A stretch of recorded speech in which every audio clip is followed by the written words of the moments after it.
All righty, let's get it going. So, follow along, please, at tinyurl 4CHHF9HZ. It will be down here in the bottom left-hand corner if you need to find it as we continue. The video that we are recording will appear here when we are done, as will the AI summary that I, as a human in the loop, will edit and make sure is accurate because we always want a human in the loop when we are doing anything regarding artificial intelligence. Okay, here is our team. You will be seeing 4/6 of us out on the road. You will not be seeing Melissa or Nicole Clark, but the others of us who you know very well will be out there. We're looking forward to seeing you folks. Today, we're going to run down the calendar for the next 4 months, talk about privacy conference that is next week. Talk about our privacy compliance review, which is also next week. Talk about some stuff with our agreement statuses as we wind up the year of 2024, and talk about some topics where privacy is in the news. Let's get it going. Today, as you can see, is our monthly call. Tomorrow, USPA board meeting. As you may know, all of this is hyperlinked. You can click and it will take you to where you need to go. Next week, we will be in person in Brigham City, Springville, Cedar City, and then next Friday, as you can see, for all of those who procrastinate with SpongeBob, it is next Friday that you need to report to us all of your data privacy aspects that you need to be compliant with. And if you have any questions about that, we can go over that. Our student data privacy advisory group kicked off yesterday, our first round with our new group. It was a rousing success, I believe. That group will actually be meeting before this call every month. And so if we have things to report out or maybe to share to gather feedback from all y'all, this will be the space for that. And then subsequently, the board meeting will be the next day. This is what December looks like. And we will be having legislative session kicking off, as you can see here, on Tuesday, the 21st of January, and running up until the 7th of March. I do know that we have a TCC winter meeting in here somewhere. So if anybody's got that time, I can throw that on calendar as well. But we just want to make sure that all of you are in the loop with all things data privacy on the calendar. That legislative session again begins on the 21st of January. So keep an eye and an ear to the ground for stuff that will be potentially affecting you. All right, our board meeting tomorrow, as you can see, we've got it linked right up here, November. It will begin tomorrow at 9 a.m. Public comments are always fun. And you can, just like this meeting, always go back, watch, pause, fast forward, rewind, put into double time, so that you can get all of the information that you need to do your job. But it is all linked here should you need it. We're not going to watch that because it's not there. Awesome. Next week. You haven't registered yet, right? Who here hasn't registered for our conference next week? What you may see here on the top right, if you can't get out of your office, you can't secure a car to travel, or it's just too dang far, we have a virtual option for the 12th only. And I do not believe that I don't know exactly how that will be posted. I believe maybe that we will have that posted after we return. One of the folks from the agency will be helping us with that. So all of our sessions will be recorded. Whether or not they will be posted during in real time and or after the fact, that's something that we will have to confirm for you. But the virtual option is only on the 12th. And as you can see here, we will also be in Brigham City. That's where we will be broadcasting from, in Box Elder County. And then we will be in Springville at the Summit Center on the 13th, Iron County School District on the 14th, and then the 15th again is that due date. Here are the breakout sessions that we are offering this year. Breakout number one, Katie, our director, will be discussing data privacy 101. We know that there is usually some turnover in this space. And oh, thanks, Troy, for the retreat. Um, as well as a need for maybe refreshing. So there'll be an opportunity for folks that need to get some of that foundational information. Jeremy will be also offering a GDPA, SDPA breakout session. It's a lot of, as you can see, alphabet soup. And so we will be discussing those things. We will also be, as you can see, I've highlighted here because we're not going to talk about it today. I want to see you in person. The NDPA version 2. We're going to go from myth to method. Is the URL correct? I seem to have the October slides. Oh, is the one on the bottom left there, Christian? Did I not change the URL? Let me give you here. Let me paste this month's. That is the correct URL for this month's presentation. And I can go back in and retroactively change that. I thought I did that in the beginning. Cool. Social engineering for good. I actually just got to see this one ran through. This is actually kind of a reverse engineered idea. We always talk about social engineering, people trying to get into your uh, systems to hack and to steal stuff from you. This is kind of like how can we help the people around us help us without maybe and make privacy and security a little bit more strong, a little bit more comprehensive just by doing a few kind of things to help out our the folks that we work with. And then we are in our third session. Nicole will be breaking down what our compliance review next year is going to look like. We're going to start breaking it apart and having you assist us and give us feedback. It's going to be much more of an assessment, a self-assessment with a rubric. I think it's going to be a great opportunity for us to extend our privacy practices to the next level and to ask questions of ourselves that maybe we wouldn't ask otherwise. And then something that we've heard that is quite useful is just what we like to call our group discussions at the end. It's a little bit of come with some belly aching if you've got some. Come with some questions, some struggles, some wins. We call it group therapy.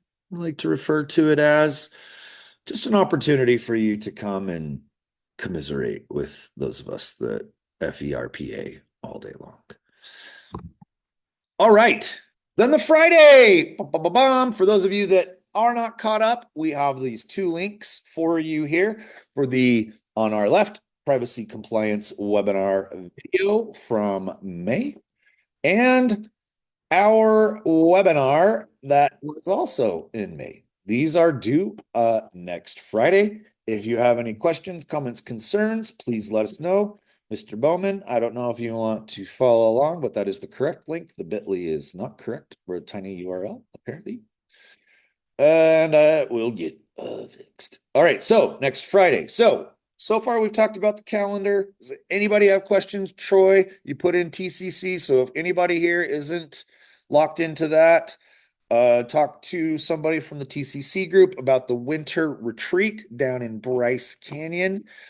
I went. It was great, except for the COVID that I subsequently got and gave to the rest of you, maybe potentially. I'm totally accountable. It's fine. I apologize. Anything? We didn't offer the Corona sponsorship this year, so you'll be fine. It's okay. I'm coming with my badge, so we'll be good. Ladies and gentlemen, welcome to. Nope. All right. Newly approved products. We are working through our bog down of products. Look at all the things that have entered our ecosystem in the last 5 weeks. I am doing a much better job, I will say, of keeping our menu updated. Dun, dun, dun, dun, on like on a 3 to 6 month schedule. So the menu is current. except for a couple of nuances. So I've been digging into SDPC, and there's a lot of words on here. I know, it's a mess. I know. Let the in the box are products that have expired agreements or inactive agreements. Now, you may say, hey, I recognize that. We have a current agreement with that. Now, that may be true. The agreement that is listed here may be an older version that still exists on your registry that has either not been deleted or not been updated. So you are going to want to take a list at your registry, your own personal one, to see what the statuses of each one of these are. Like some of them, like Kahoot, I know that Kahoot has a privacy pledge. So you'll want to go in and delete that old agreement and then assign or tag Kahoot with that privacy pledge. Or some of these other products that I know that have been updated in the last couple of months, but you may not have a current agreement on your page. So you want to go in and make sure that the one that you have is current. And the LEAs on the left. Now, this is not an indictment by any means. We see Washington up on the top, and that is not something specific to Washington. It is the fact that Washington doesn't necessarily use SDPC as their digital filing cabinet because they're much more Learn platform heavy. And so some of these are ones that may not have made the transition. A lot of this is just about making sure that what you have, that your database is clean and clear, because this next year, I'm just going to plant the seed. We got some changes coming. Change number one, by April,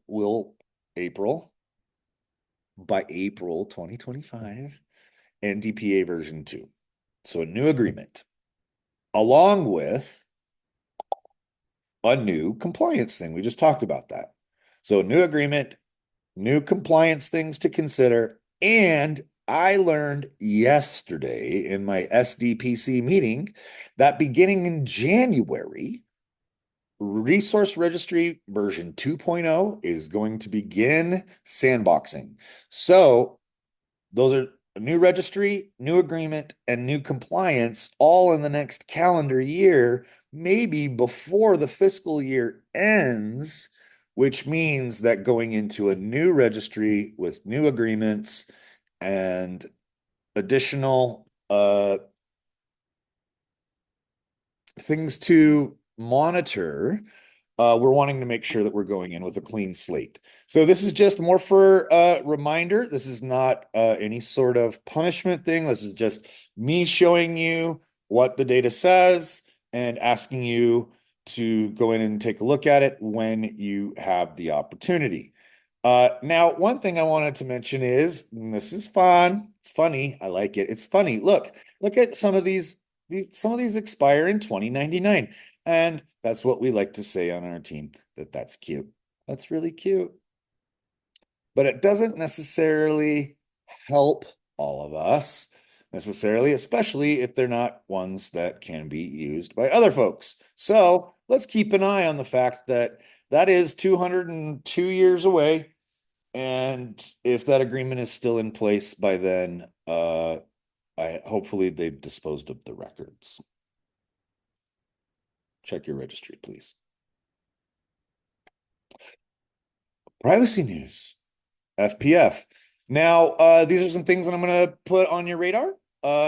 You may have some more information or some insider information. These are from the mouth of our friends in Washington, D.C., from them to you, and I'm going to share them with you. So, number one, FPF, our good friend over here, Jim Siegel, who I am going to speak to actually try to work with some of us in talking about some of these future things, future casting is deep fakes. And Jim actually talks a lot about deep fakes. So if you have some things that you'd like to, please take a look here on the deep fakes that Jim provides. And also, I didn't put that, but I believe that this picture will send you to FPF's newsletter subscription. I highly suggest that you key into their youth and education privacy stuff. Student monitoring. As you can see here, some interest, and FPF provides a lot of guidance. They act as like a third party reference that helps give guidance to different organizations regarding some of their practices. So you can see here their guidance on deep fakes, student monitoring. We also have some information. Some of you may have heard about what happened down here. We talked about it as a team briefly, but there is news of a teen who had an unaliving, as they say, that is due to some sort of engagement with an AI companion app. Uh, and so there is a lawsuit about that interaction that has begun. So something for you to keep an eye on as far as I know we have. Um, Companies that are interested in introducing AI mental health chatbots. So as some of these things do start to come into our spaces, take a look at some of this so that you are as informed as you possibly can be, so that you can comment and or provide guidance. Alabama is reminding us that record retention, that record transfer, that records are an important part of privacy, and the burden that can be placed and hardship on folks depending upon where those records can and can't be moved, or who is able to get access to those. And so you can see here Alabama has been working on some stuff talking about fees, because folks can charge fees for record retrieval and production. Um, Philippines is working on some stuff, data privacy things. Maybe that's something that they're following far behind on. Canada looks like they are talking quite a bit about the importance of adopting safeguards with AI. We want to take a look at what some of FPF's comments were that they provided to Canada's commission. Feedback concerning age assurance. Some more information here. The EU is talking about the use of AI in classrooms. There's a little bit of a policy brief that they contributed to. Recommendation to stress the need for transparency and ethical considerations. I know we've been talking about this over the last 2 months. And in Australia, they're talking about the risks and benefits of generative AI, mate. So I told you we were going to be quick today, because our team is going to see you in person next week. These are all the ways to stay in touch with us. I know that maybe this could have been an email, but then you wouldn't have gotten to see my amazing face and all of my charisma. So, does anybody have any questions, comments, or concerns? Things that they'd like to talk about, things coming up? I know that the listservs have been going off lately, which I think is amazing, because it's showing us that you all are developing quite a strong interpersonal network, and it's really cool to see. Let me make sure that I get you guys the correct link for this, and we can add Troy's dates. And if anybody's got any questions or concerns, I know that we've got um the compliance check coming up, and so if anybody has any questions about that, please let us know. But otherwise, please register, and we'll see you out there in the field next week. Yeah. Is anybody not able to come and see us that have any questions or? And John, Nicole does have a question in the chat. Hello, Nicole in the chat. What is your question? I cannot see it right now. I apologize. She asks, what if in SDPC there is no delete option on an inactive entry? There is not a delete option. Is it there? I don't know. Okay, so do you want to hear, let's say reverse. It's, says it's inactive. I'm working on a DPA, but it says it's inactive on my thing, but there is no delete button from next to my agreement area section. If you go into manage agreements, it won't let you delete it. I mean, I can change it to like an in use, and then the delete shows up. But if it has like an NDPA or a DPA on it still, a lot of the times it doesn't have the delete button. Interesting. Mhm. Okay. Well, and I know that there are some times that like there are some things that we can't, they won't let us delete it because like I can't, like some of the admin things have changed for me to where I can't delete things and I have to ask them to do it for me. So that's kind of a pain in the butt. If you can you send me a list of the ones that you've got, and maybe I already have it, but we can collaborate on that and make sure that all of the Okay. ones that we need to change for you guys, because you only had like what, like six? Yeah, there's just a couple of them. Okay, I will get it. Thank you for letting Yeah, me know. I like to find the weird stuff, you know? Yeah, we appreciate everybody that finds all the stuff that we screw up on. Right, Dave Bowman? He's like, I'm out of here. This is not a meeting. This is an email. All right, folks. I have updated this. Hopefully you are able to access it. And otherwise, we love you lots, and we'll see you out there. I'm always welcome to meet with you. And actually, I wanted to tell you that Nicole Sanchez, this one right here, she actually is not with us right now because she is in Mount Pleasant. She went to Mount Pleasant to go work with North Sanpete one-on-one. And we love her for it. So, ladies and gentlemen, give Nicole a round of applause. If you want us to come out and meet with you, we can do it in a heartbeat. Ladies and gentlemen, thank you for your time today. I will be posting this up on our USPA site. Otherwise, we'll see you out there in the field and have fun watching the board meeting tomorrow.